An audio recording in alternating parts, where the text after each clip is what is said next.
अपने शिव गुरु के चरणों में प्रणाम, अपने साहब भैया दीदी माँ के चरणों में प्रणाम।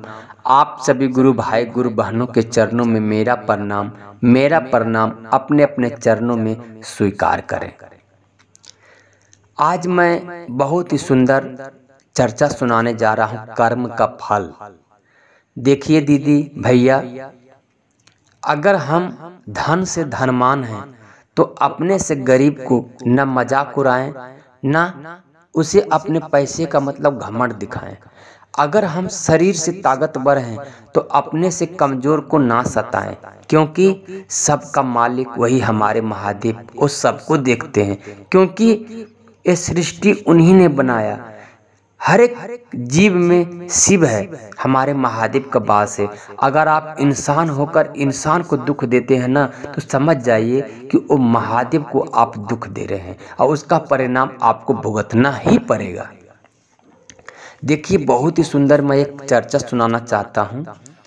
एक मछुआरा था, वो मछली मार कर ही अपने परिवार का लालन पालन करता था।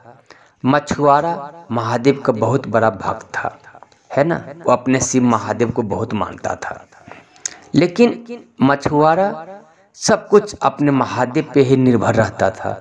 वो समुद्र में जाल जब फेंकता था ना, तो 3 ही बार फेंकता था। 1 बार फंस गया, 2 बार, 3 बार। अगर 3 बार जाल फेंकने के बाद भी उन्हें कुछ नहीं मिले ना, तो खाली हाथ चला जाता था। वो जान लेता था कि महादेव आज हमें कुछ नहीं देना चाहता, यानी इतना संतुष्टि मन का था वो इंसान, लालची नहीं था। एक बार की बात है, बैठा हुआ समुद्र के किनारे जाल फेंक रहा था। 1 बार जाल फेंका, कुछ नहीं मिला। दूसरी बार जाल फेंका, कुछ नहीं मिला। जब तीसरी बार जाल फेंका और बोला, महादेव क्या आज हमारे पूरे परिवार को आप भूखे सुलाओगे बाबा? और इतना बोलते ही जब जाल को बाहर खींचा तो बहुत ही बड़ा सा मछली उसके जाल में फंस गया। और उसी क्षण एक ताकतवर इंसान समुद्र में सैर करने के लिए निकला था।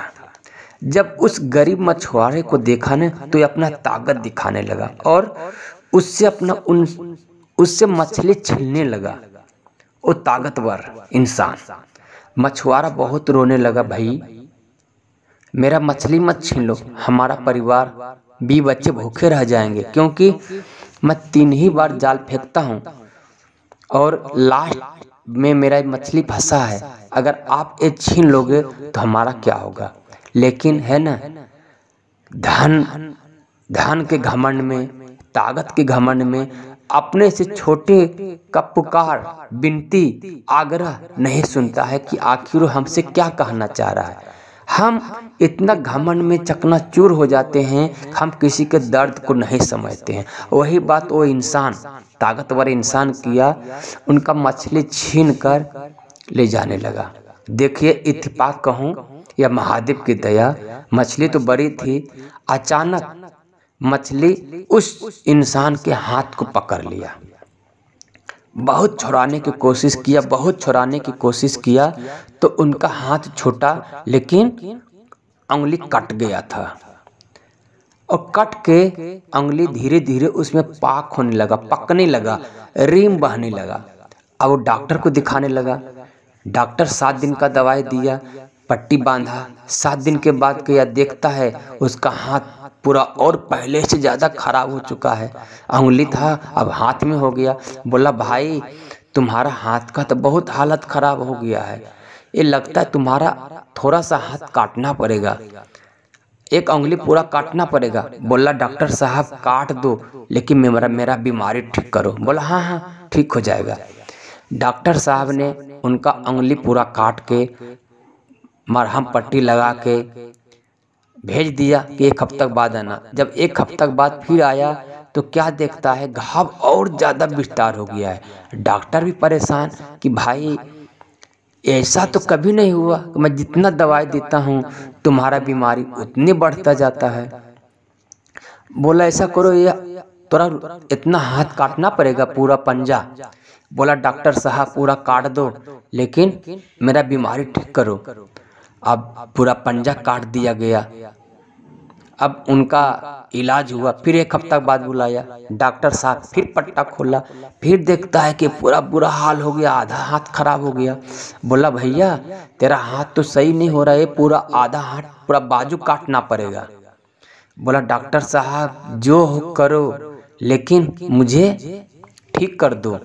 पूरा बाजू काट दिया गया। 1 हफ्ता बाद फिर बुलाया गया, फिर डॉक्टर साहब के पास गया, दोबारा आया, देखता है कि पहले से भी ज़्यादा बुरा हाल है। डॉक्टर साहब बहुत परेशान, पसीना पोंछते हुए बोला भाई तुम ये बताओ, क्या तुमने कभी कोई पाप किया है क्या तुमने कभी किसी का बदुआ लिया है क्या? सोच कर मुझे बताओ। वो इंसान तो भूल गया हुआ था, ताकतवर इंसान। बोला नहीं डॉक्टर साहब, बोला नहीं याद करो, क्योंकि मुझे भी 30 साल हो गया डॉक्टरी करते हुए।